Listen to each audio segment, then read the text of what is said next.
Bonsoir messieurs, dames. Bonsoir messieurs, dames. Alors nous sommes dans le cours de 157 art dramatique et je vous présente mon accordéon piccolo.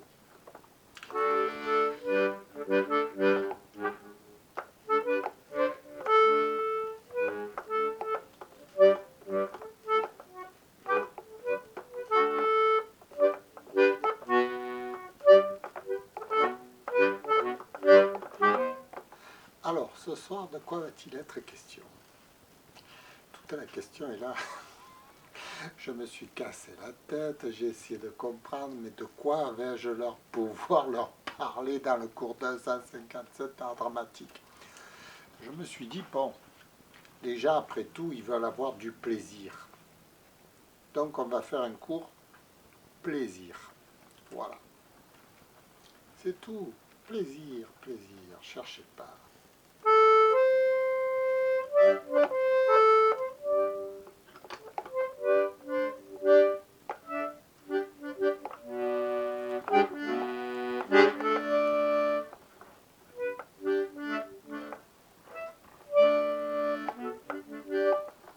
Voilà. Alors, un cours plaisir. Le plaisir en général de se voir, parce que finalement c'est ça, on se voit, on se dit bonjour, on s'aime. Franchement, on s'aime. Hein. Moi, je vous aime. Hein. Je ne sais pas qui vous êtes, mais...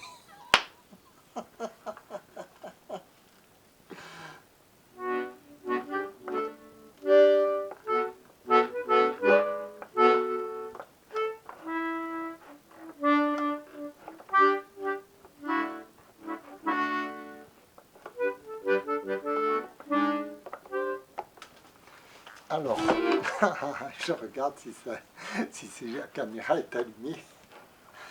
Alors, oui, un court plaisir. Court plaisir, oh ben simple, c'est simple. Je regardais les comiques la dernière fois à la télé. Alors, ils disaient que pour faire rire, il faut faire du comique de l'absurde. Le comique de l'absurde, c'est ce qui rend le programme des télévisions françaises, c'est de vous rendre... Alors je me suis dit, après tout, je peux faire de l'absurde, moi aussi.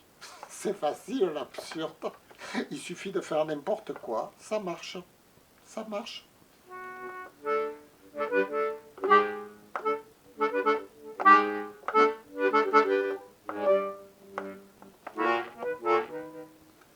Alors je ne sais pas encore jouer de l'instrument, puisque la dernière fois j'étais à la leçon 2.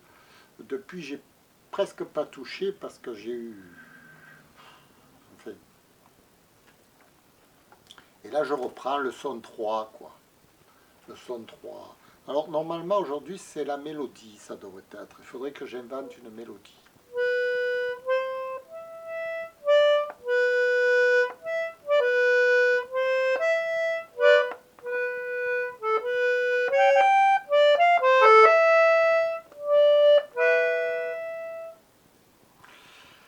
Et sur la mélodie, il faut jouer en même temps des basses. Enfin. Ça, c'est ce qui accompagne la mélodie, quoi. La rythmique. Compliqué, c'est compliqué.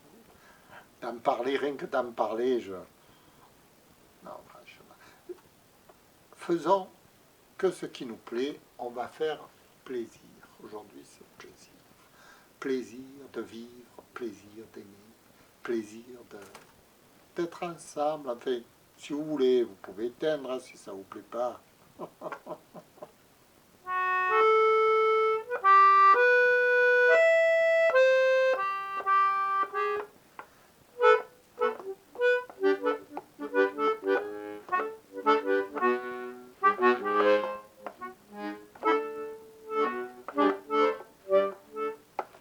Voilà.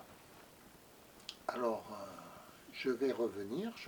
Déjà, je vais voir si c'est pas mal le début de ce cours de 157. Est-ce qu'il est bon, est-ce qu'il n'est pas bon? j'en sais rien. J'ai rien de spécial ce soir. J'ai rien de spécial. Pourquoi où j'en étais la dernière fois, je ne me rappelle même plus.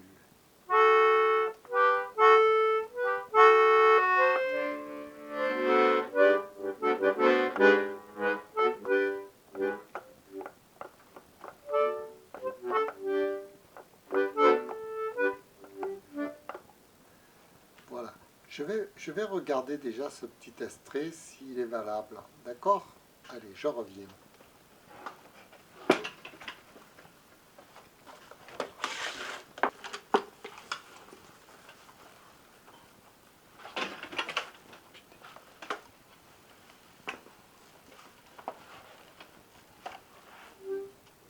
Alors, on reprend le cours 257 d'art dramatique avec Philou Dingo, votre serviteur, ou plutôt Philou de Mer.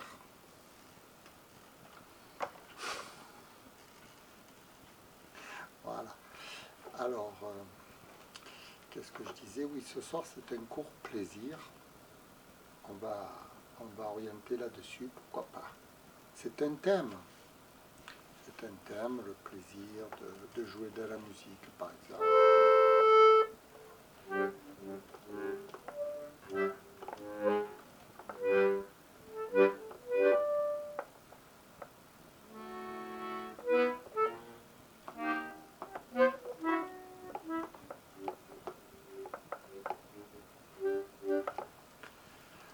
Alors, oui, parce que, en fait, bon, dans mon cours général d'art dramatique, en général, je suis l'enseignement pour faire de mes spectateurs des comédiens. Alors, pour qu'ils deviennent des comédiens, il y a des étapes à passer, etc. Et dans chaque étape, bon, on peut, on peut, on peut expliquer certaines choses. Ce qui me frappe actuellement dans les émissions de télévision sur la comédie, justement, ce sont les thèmes de l'absurde. On aime beaucoup ça, on aime beaucoup faire de l'absurde.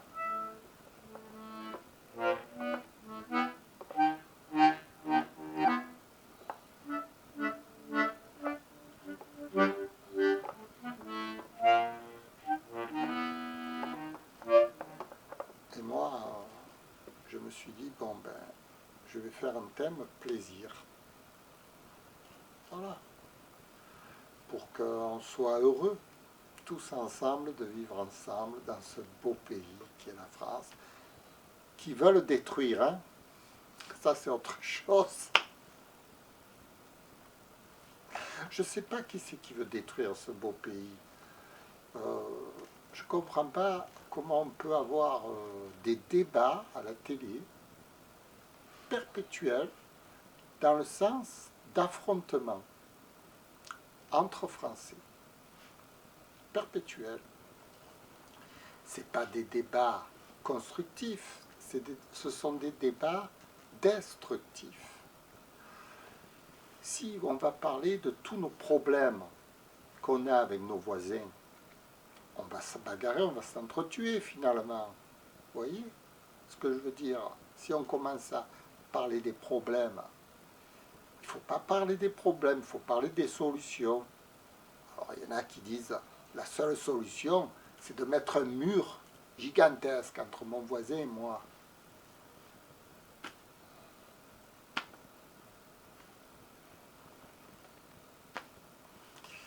C'est vraiment simpliste comme idée. Et ça marche. Ça marche. Regardez les débats à la télévision, ça marche. Moi, je suis plutôt pour trouver des solutions de la cohabitation entre Français, de toute origine. D'abord, bon, je ne vais pas parler de moi, je vais parler des Français en général, parce que je vois qu'actuellement, on est dans la mélasse. On est vraiment dans un tourbillon désespérant. Et la seule solution à ces problèmes, c'est le travail. Il faut que tout le monde ait du travail. À partir du moment où tout le monde a du travail, dans un pays, on n'a plus de problème. Vous voyez, vraiment, notre problème fondamental se trouve à l'économie. Si par exemple, vous prenez un pays comme l'Allemagne où ils ont une très belle économie parce qu'ils ont magouillé pour avoir toutes les lois en leur faveur dans l'Europe, ils n'ont que 5% de chômage, ils embauchent des millions de Turcs, ils embauchent des millions d'étrangers chez eux, tout va très bien. Alors maintenant que ça va un peu moins bien, tout de suite l'étranger, il est visé du doigt par l'extrême droite. Quand ça va mal, mais quand ça va bien, on en a besoin. Il y a quelque chose qui ne va pas.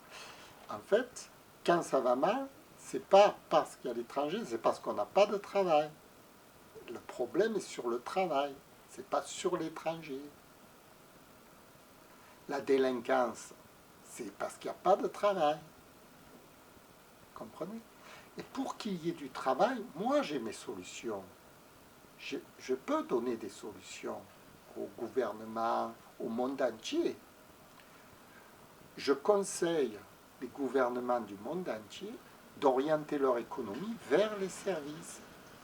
C'est-à-dire les services, c'est n'importe qui peut rendre des services.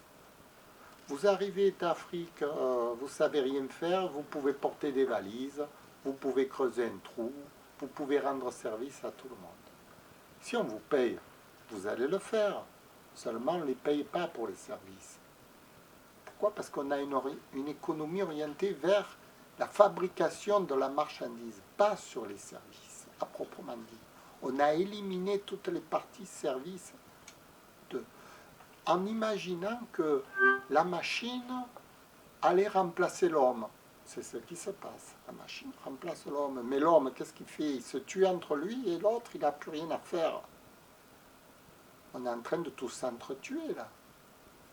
Donc, il faut redonner du travail à l'homme, leur redonner sa place d'ouvrier, de travailleur, de manuel, d'intelligence, de fabrication, de créateur.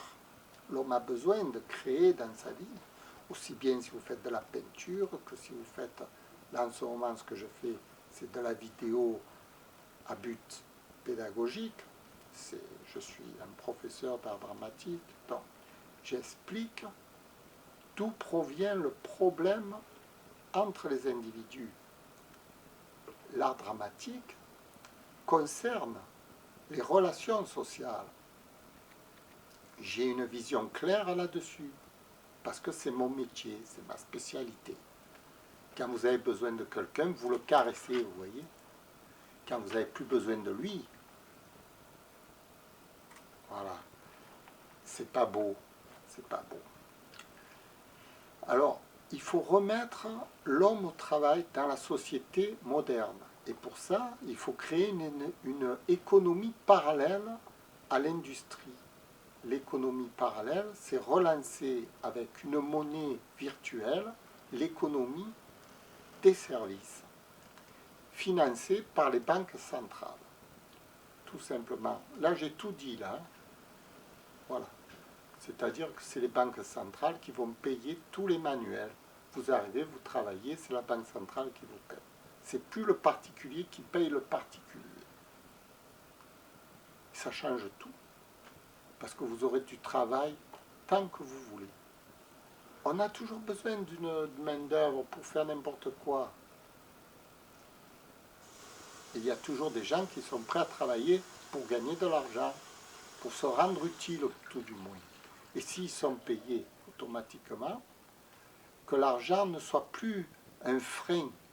Parce que l'argent ne doit pas être un frein au travail, comme actuellement. Actuellement, c'est l'argent qui est un frein à l'embauche.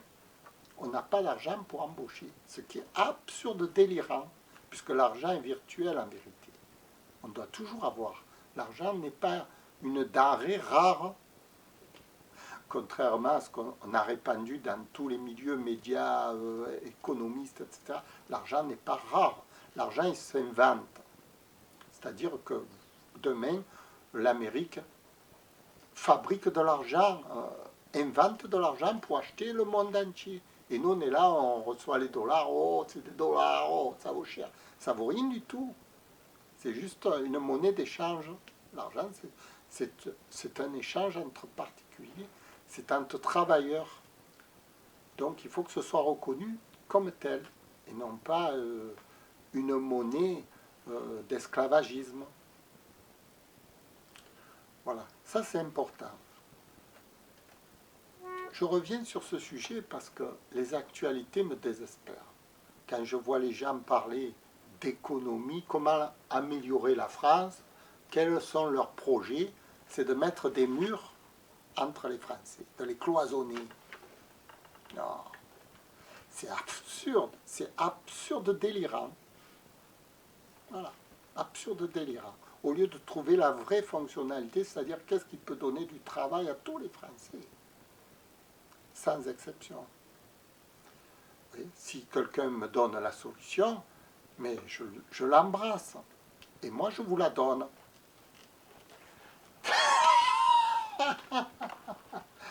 Vous allez me dire, dans ta solution, elle est bien belle, vous allez fabriquer de l'argent pour donner de l'argent à tout le monde. Et qu'est-ce qu'ils vont en faire de cet argent? Eh bien, ils vont s'acheter des fringues, ils vont s'acheter des voitures, ils vont s'acheter de tout ce qu'ils veulent. Mais vous ne croyez pas que les gens, ils vont passer leur temps à s'acheter n'importe quoi. Ils n'ont pas le temps. Une fois que vous avez votre armoire qui est remplie, ça ne sert à rien d'acheter. Je veux dire, tout le monde a tout ce qu'il faut déjà, parce que les machines fabriquent, parce qu'on a un monde très performant, point de vue fabrication. Donc on a déjà de tout ce qui nous manque, c'est la main-d'œuvre. Et la main-d'œuvre, c'est gratuit, ça ne gaspille rien. Ça ne gaspille ni matière première, ça ne gaspille rien. Les services sont gratuits, absolument. C'est écologique, 100% écologique. C'est pour ça qu'il faut s'orienter absolument là-dessus, faire des lois qui organisent les services gratuits pour tout le monde, payants par la Banque centrale. Voilà. Voilà. Mais ils en viendront à ça. Seulement, il faut qu'ils réfléchissent d'abord. Ils n'ont qu'à réfléchir. Quand le monde sera détruit, ils commenceront à redistribuer les cartes. Vous vous rendez compte qu'ils veulent faire une guerre mondiale actuellement? Ils se préparent. Il y a tous les militaires en effervescence dans le monde entier. Est-ce que vous vous rendez compte dans quoi on est en train d'aller? Parce qu'il n'y a pas de travail. On va faire une guerre mondiale. C'est ce qui nous prépare, les dictateurs en place. Voilà. Si vous voulez continuer dans ce sens, félicitations. Mais ce n'est pas la bonne voie. Il faut revoir les règles du jeu du monde entier. Les règles du jeu ne doivent pas être dictées par l'argent, mais les règles du jeu doivent être dictées par les services. C'est-à-dire, les services doivent être supérieurs à l'argent. C'est-à-dire, l'homme doit être supérieur aux machines, en gros. Parce qu'actuellement, c'est les machines qui commandent. Dans tous les secteurs, c'est la machine. L'homme n'a plus sa place, n'a plus son mot à dire. Ce qui est terrible. Quand vous avez des savants qui parlent, on leur dit non, la machine, elle dit le contraire de ce que tu dis. Va te rhabiller, on lui dit au savant. C'est la machine qui a raison, parce que la machine, elle a calculé qu'elle faisait des sous. Elle nous rapportait des sous à nous. Voilà. Donc on va dans un monde totalement, irréversiblement à sa perte. Je vous le dis, si on ne change pas les règles du jeu, on est foutu. Voilà. écoutez, j'en ai assez dit maintenant. On va continuer, peut-être, on va voir. Je vous remercie pour ce soir. C'était trop dur, trop dur. Je m'arrête là pour ce soir. Allez, au revoir, à bientôt.